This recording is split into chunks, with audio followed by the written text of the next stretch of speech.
Hey everybody, welcome to an author spotlight on Buzzing About Romance. I am Becky, and I am extremely excited to bring to you author Karina Halle.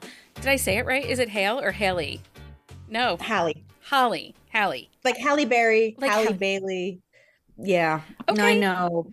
that's You want to do okay. that again? No, it's fine. I was actually about to stop you right before, and I was going to be like, by the way, do you know when it's pronounced Halle? Just because, like, you never know where it's going to go. I No. mean, when I graduated high school, they called me on stage to get my diploma, and he called me Katrina Hall. Karina, well, I've gotten Katrina Hall before, but he called me Karina Hall.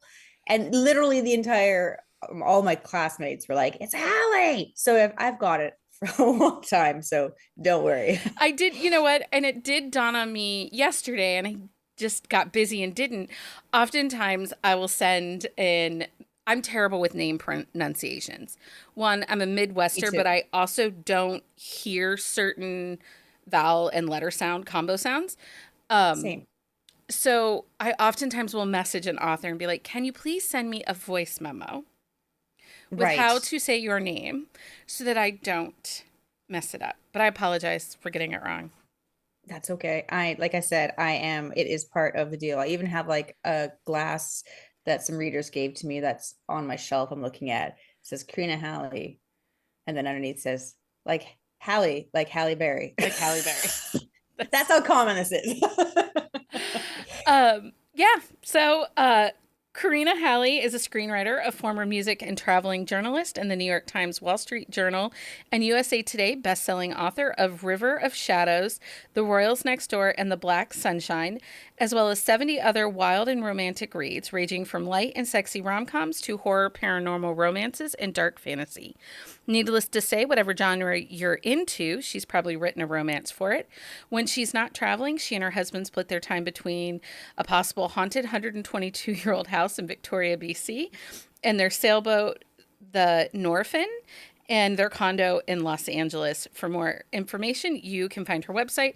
You will find all her website and her socials on our on the shelf show notes at buzzingaboutromance.com so people can find you.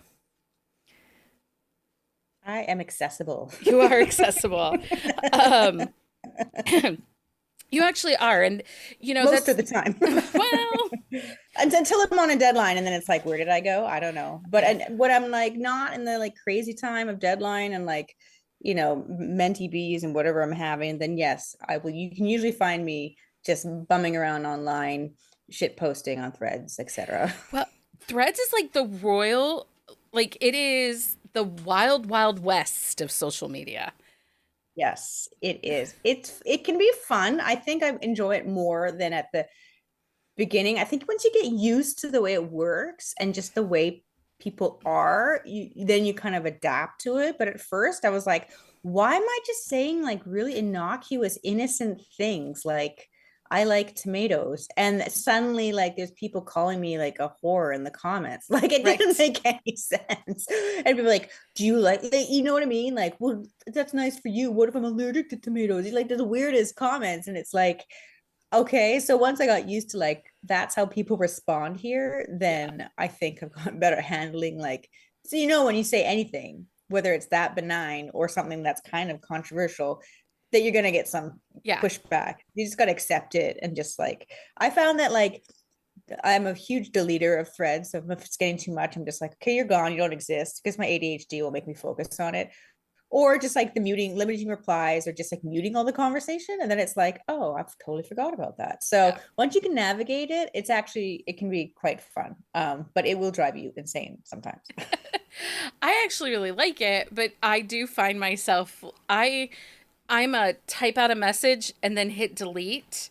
Um, and don't ever actually post it That's pretty because smart. Yeah. there's been a lot of comments, people, readers, and it's hard because I straddle that line of Mm, reader and industry worker.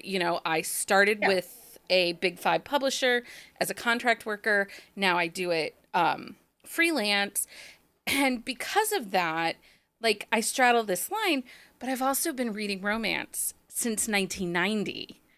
I've Wow. been around a minute. So it's like so people will get on there and they'll say something like, I can't believe an author Yeah. would ever pay like a beta reader. And I'm thinking, oh, okay, great. There's reasons. Yeah, there's reasons There's that that might happen. reasons. It's up to the, like Right. there's a mil or people are just having really like takes that are like if you've been around a while, you're just like, no, that's not how that works, and like, but they're talking as if it's truth, and it's just like, no, man, like, and so it takes a lot to like, I'll have if I see the like this. Don't get me started on the HEA thing because like every single week someone's like, is it actually necessary? Why is it so predictable? And it's just like the other day when I saw it, I'm like, no, don't comment, don't comment, don't It's comment, actually don't comment. at the end of the month, we're doing a Sunday episode. Another podcast host, she's coming on, and we're doing a Sunday episode to talk about the HEA and the difference between books, genre fiction with romantic elements.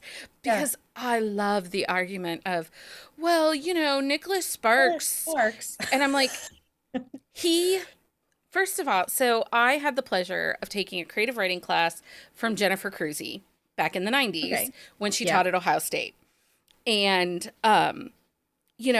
Nicholas Sparks was mean to her, like nasty in an interview about her. Oh. And she was like, yeah, that guy's going to stick around. And she said it then. She's like, Mhm. he's going to be the itch in our craw for like the next 30 years. Oh no. So we just have to ignore him. Yeah. And if you go to his website and you read any of his past interviews, he's like, I don't write romance.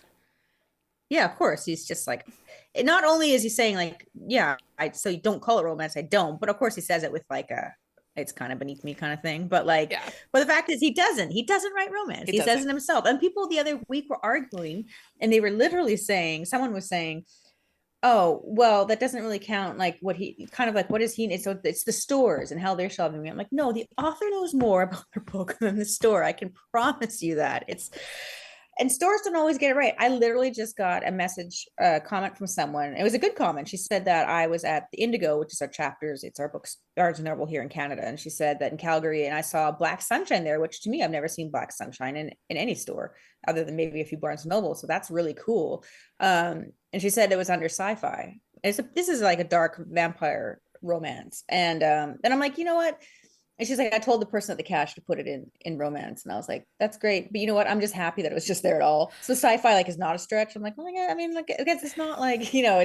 it's okay to be there, but you mean like stores shelve things wrong all the time. So like I am sure there are stores putting Nicholas Sparks in romance, but it's not a romance. They don't have HEAs. Why do we have this argument every single week? So yeah, it takes a lot of like restraint to be like, don't comment. And usually a million people have already commented and said what I was going to Right. say anyway. So I'm like, okay, my voice is not needed to be added to this, but I do kind of stew about it. I stew Just like, I'm also. turning it off for now. I also laugh because Katie Robert, technically, if she's like feeling spicy, Oh, I she know. just goes in and like, you know, Exactly.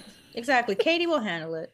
I just am like, okay, we got Katie on a good day today. Good for us. Exactly. And I'm Bad like, for see, you. finally someone is able to like say what I wanted to say, but say it better. There we go. Right? Right? She Yeah. gets spicy and I just love it.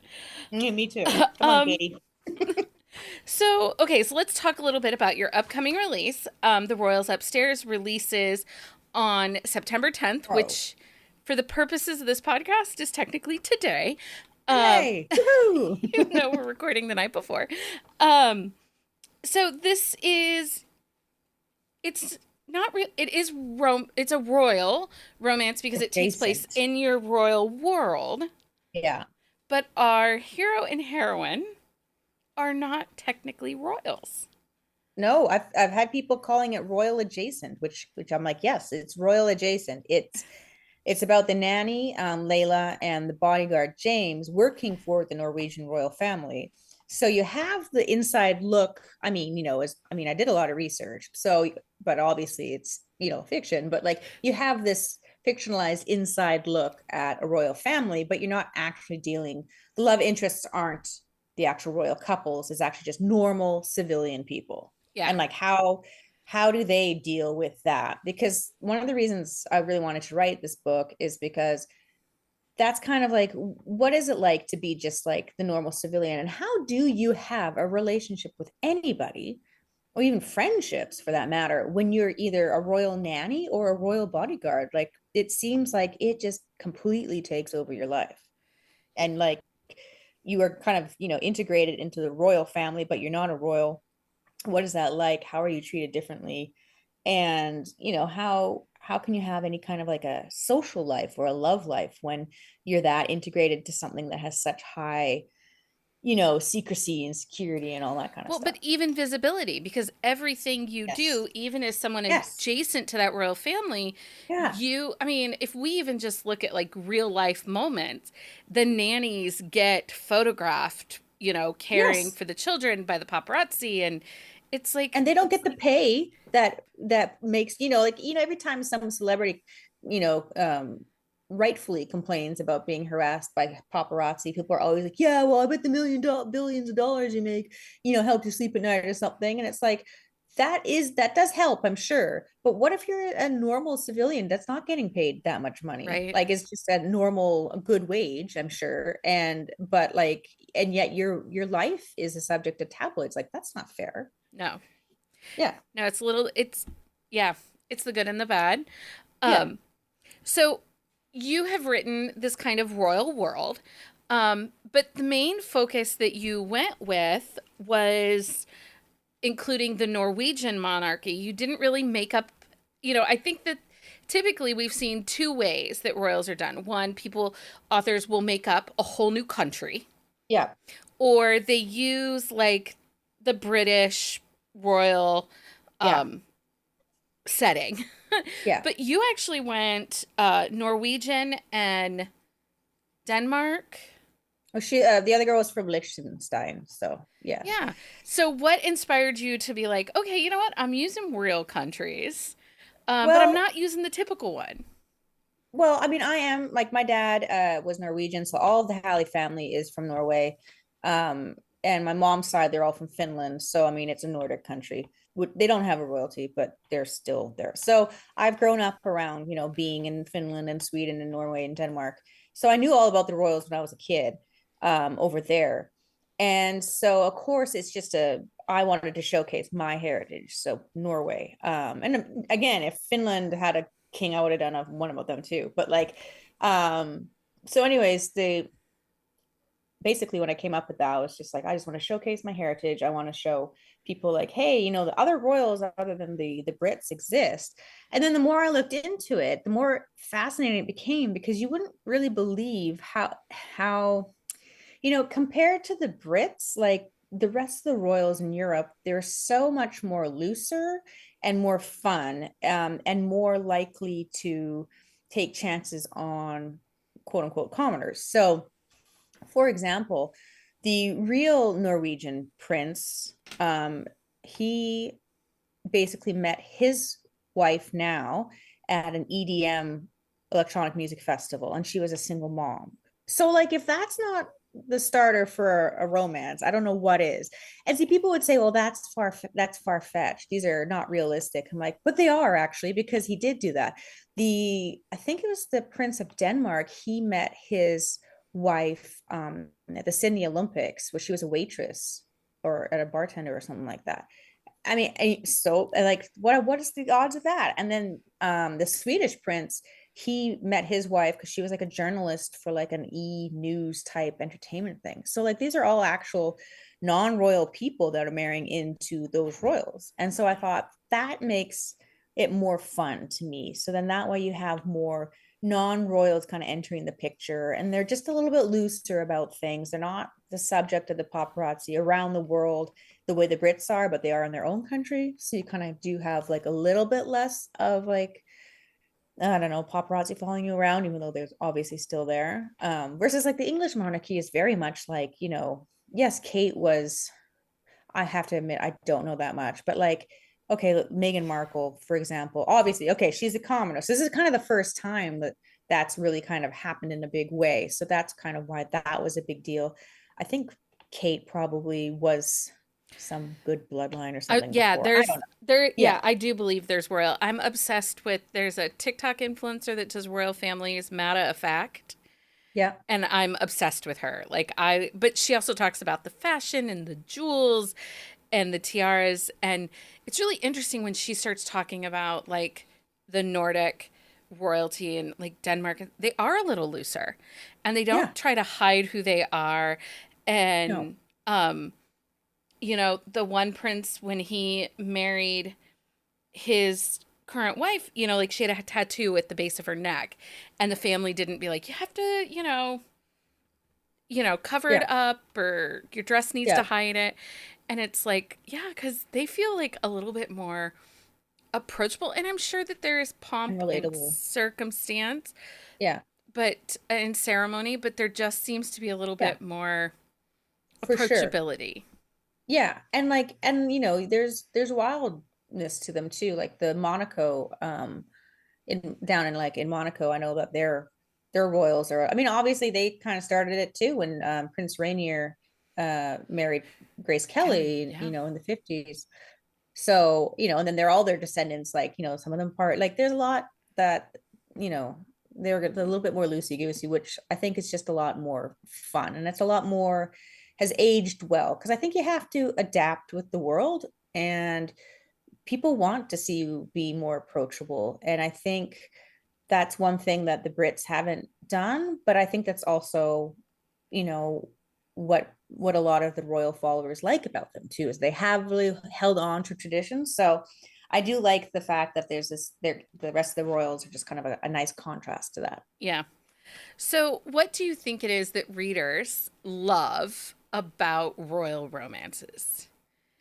I think well, it's like the fairy tale aspect. It's like the princess. I mean, everybody wants to be a princess growing up, like, or at least, or a queen or something like that, right? Like every girl kind of has a little dream of just like either you want the princess to be swept off the feet and swept away by the guy who chooses you above everyone else. I mean, it's the classic. It's like the Bella and Edward thing, right? Like, why me? Why am I the one picked to be, with you? And then there's also like the power thing, right? So then maybe some of us wanted to be like a queen and to have, the ultimate power over people and servants and have people worship you. And so it's that kind of like fantasy that's kind of built into the royal romances, I think. But I think it's definitely, it comes down to, you're supposed to be kind of a nobody, but here's this person with all this power and privilege, but they only see you and they want to be with you. And then that makes you feel special. I mean, it's kind of like the bread and butter of most romances, I think. Yeah. I also think that there's like an elegance that's Mm-hmm. different than a billionaire romance. There's like an Yes. elegance to royal You're romance right.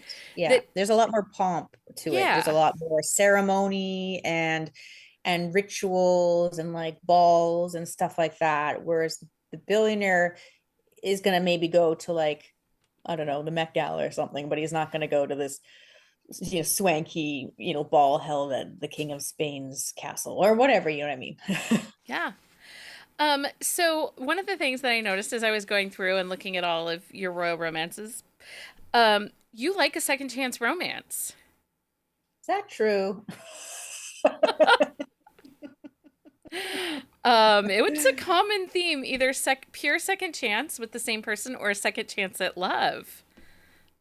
Yes, that's true. Second chance at love. I definitely you're right. It's funny because like there's thing like I've written so much that like I have no idea what I'm doing half the time. But second chance at love is a common one. I like the idea of just because you lost, who the person that you thought you're going to be with or the love of your life, that it bothers me, you know, or at least I should say it used to bother me more. I guess I can understand now, but it used to bother me when I was younger that people are like, oh, nothing will compare to the first love of your life. And like, I just don't think that's true at all, because like I'm now with the love of my life, but like my first love, like what was his name? Like who cares? Yeah. Like I'd hate to like be still pining after him or like feeling like that nothing would measure up. So I like the idea of the second chance at love because it kind of proves that just because something's over, it doesn't mean it's over for you. Like you will go on and you will find someone else who will be even better. So, and when it comes to like second chance romance with the same person, it's funny. I was just talking about this the other day and I was like, I am totally the person that's like, don't get back together with your ex. It'll never work out. I mean, look at J Lo and Ben. I mean, I was rooting for them though. Yeah. So I really was like, please let it work out this time. I don't know why I care, but I do.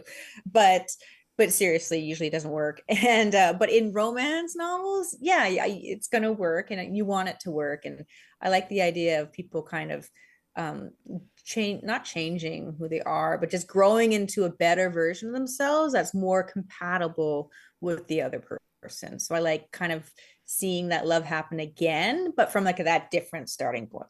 Yeah. I think I I don't know that second chance can be a favorite or not a favorite for people. I love the idea that there's an opportunity for redemption. Yes. Like to Yeah. fix some of the mistakes and like you, I'm with the love of my life. I can't even remember. I mean, we've been together Yeah. 25 years. I can't remember Yeah. people past. Whoever that one was. Yeah. Um, but like there's the thought that wouldn't it be great if you could even like have second chance within a friendship that maybe Yeah. you screwed For up sure. or you messed Yeah. up. There's this chance for to right those wrongs. That peace. Exactly. Exactly. And also I'm a sucker for the angst. So the second chance romance, I do like I understand why people don't like it because it it can bring about like I mean, for me, when I am reading a book, I am more likely to not read second chance because I do am all about meeting each other for the first time kind of thing. But when writing, I like writing second chance when it's more about like kind of like the built-in tension is there. So you already have the groundwork or how these two people know each other. So, for example, like this like The Rose Upstairs is obviously a novel. It's like 90,000 words or something, but like um a novella, if you're going to do a novella, I think second chance is kind of the way to go because you can already establish that these two characters know each other, so Yeah. you can kind of jump right into things. So I like that aspect of it, and I like the just the tension of like because there's going to be so much baggage, Yeah. and like that's going to be something that they're going to have to deal with, and that's conflict, and conflict is great. Conflict is great. So, what is your I'm going to ask a two-part question. One, what is your favorite part when you're writing? Is it the tension? Is it the chemistry? Is it the banter? Is it building the setting? What even when you're writing in your fantasy um, voice, what's the best part for you for writing?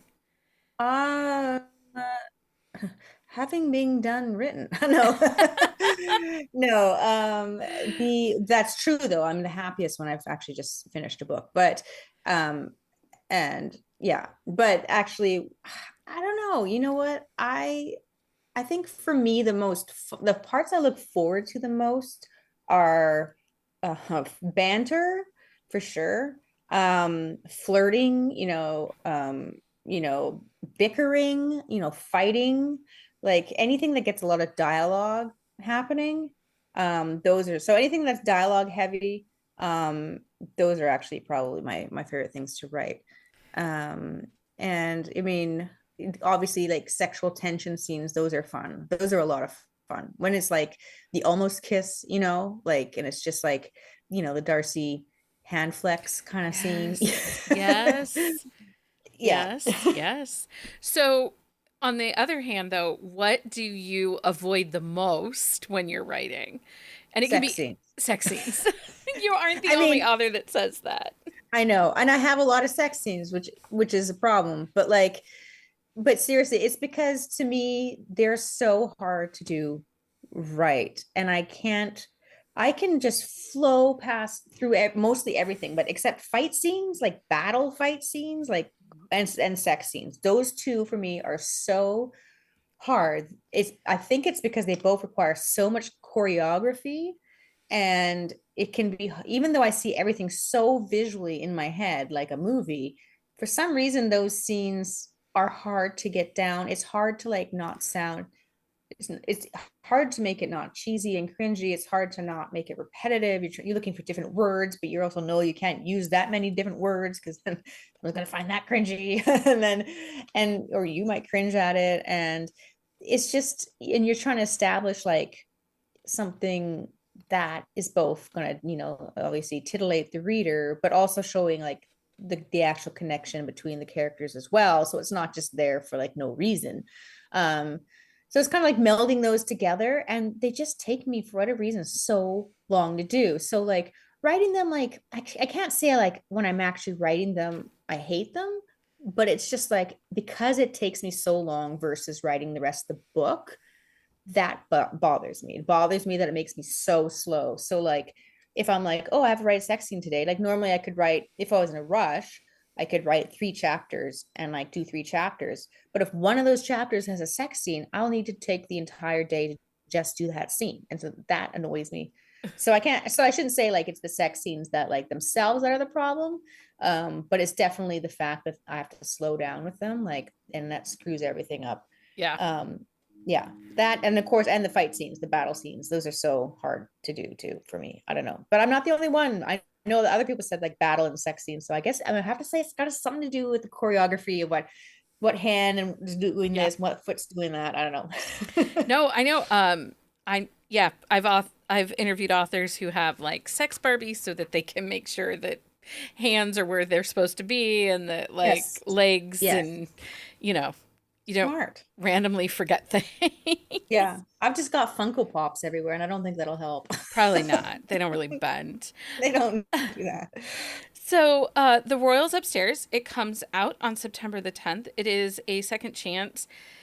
I have it as enemies to lovers, because, You know what? I think it's lovers to enemies to lovers. okay, because they have Yeah. a history and there's a Yes. lot of tension and some unresolved Angst, issues. and there is some like, oh, I hate you. So like, is it, maybe it's, yeah, maybe it's love to hate to love or something like that, Or or hate to even love. maybe like adversaries to Yes, definitely lovers. adversaries. They're not happy that they're there working with each other, that's for sure. In its close proximity, work romance, the bodyguard and the Hmm. nanny. It's a dual point of view. And we do get kind of a dual timeline a little bit because we do see some of their The first past. Yeah. moments together. Our heroine, Lila, did I say her? Layla. Layla. Yeah.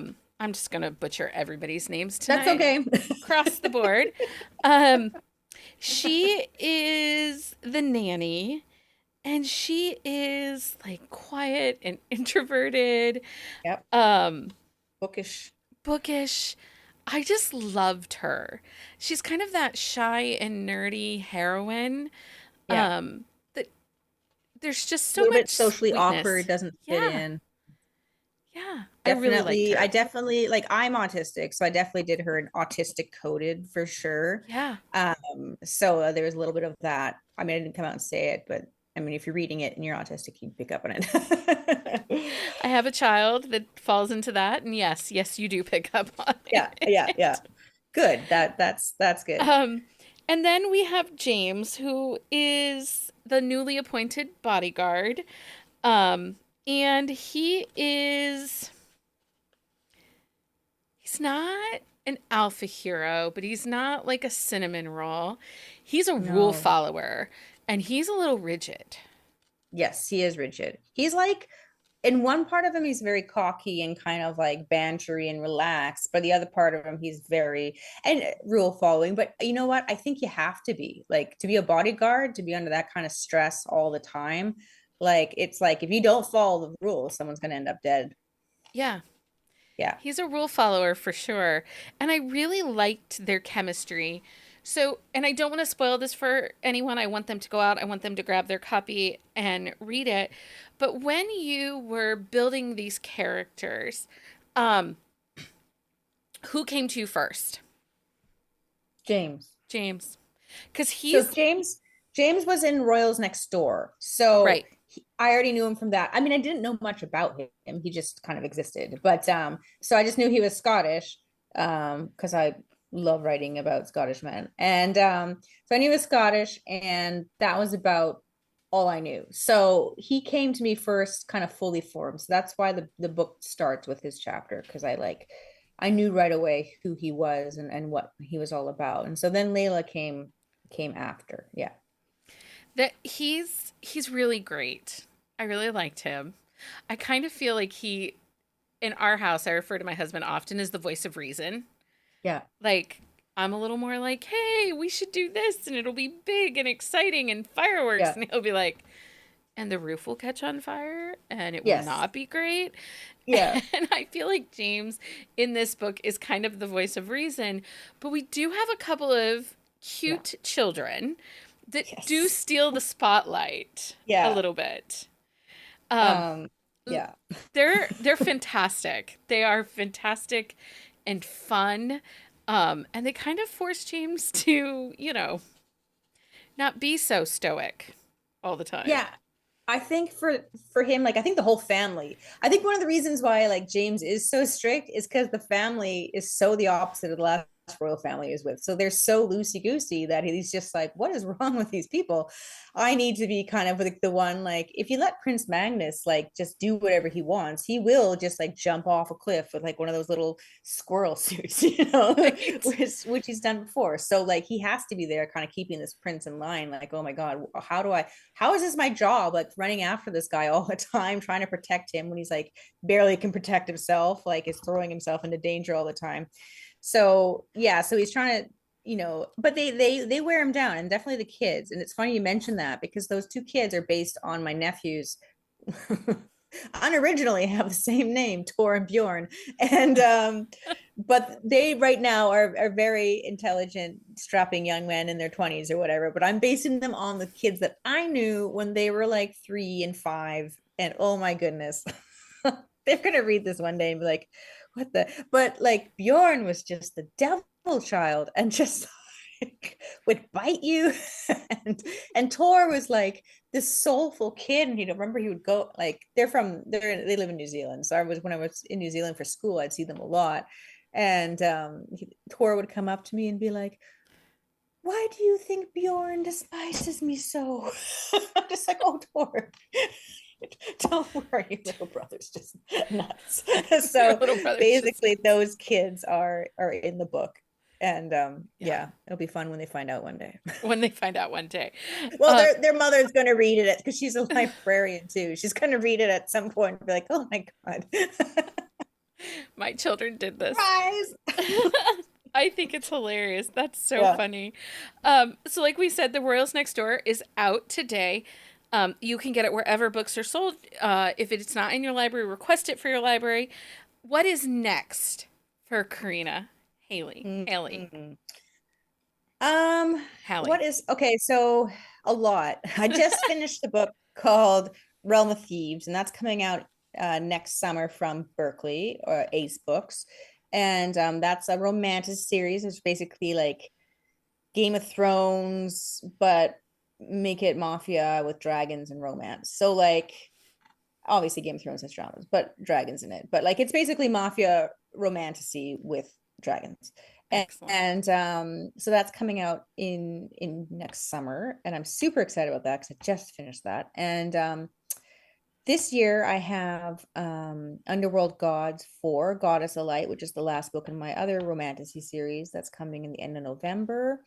I have a book called The Ruins of Ruin, which is a Nordic Viking fantasy, but it's based, I don't know if you watch Rings of Power, but it's basically based on the Galadriel and Halbrand dynamic versus basically like a book where the girl actually chooses the villain and like ends up bad. So like that's kind of that dynamic I want to do. So that'll come in like December or January or something like that. I do have a secret project I'm working on next.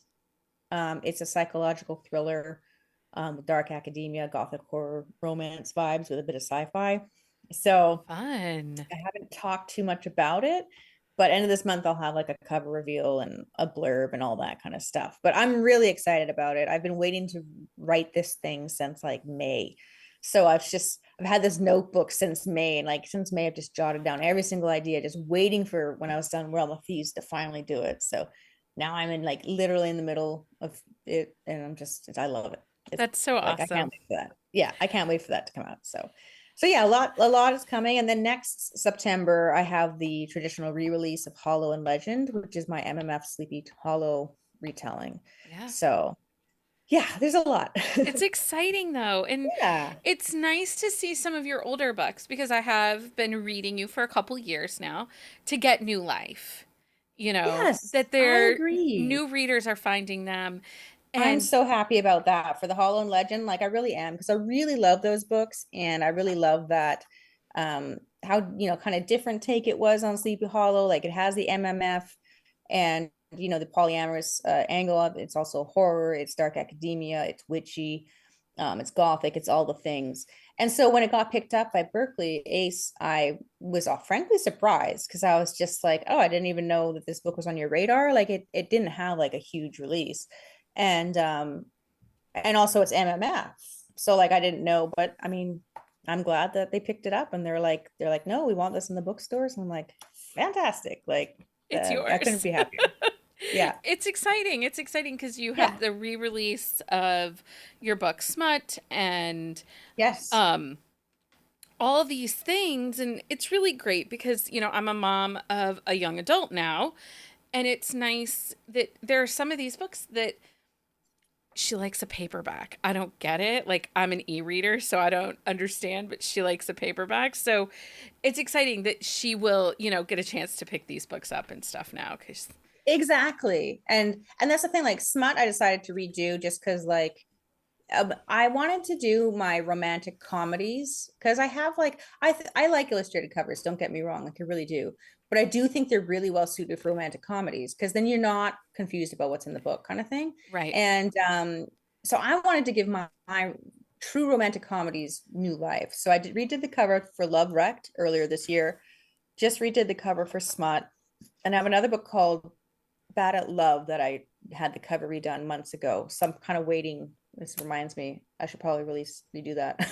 So at some point soon, I'll redo the cover for that one too. So like just kind of giving it new life and new purpose again. Yeah. It's so awesome. Um, Karina, thank you so much for coming out and hanging out with me and talking about the Royals upstairs. You're so welcome. Thank you for having me. Until next time, everybody, happy reading. Find us on Instagram at Buzzing About Romance or on Twitter at Buzzing Romance. If you like the podcast, please leave a review. If you'd like to support us directly, join the Bookcase and Coffee Patreon and receive exclusive content only available to Patreon members. Check out bookcaseandcoffee.com for our on-the-shelf show notes.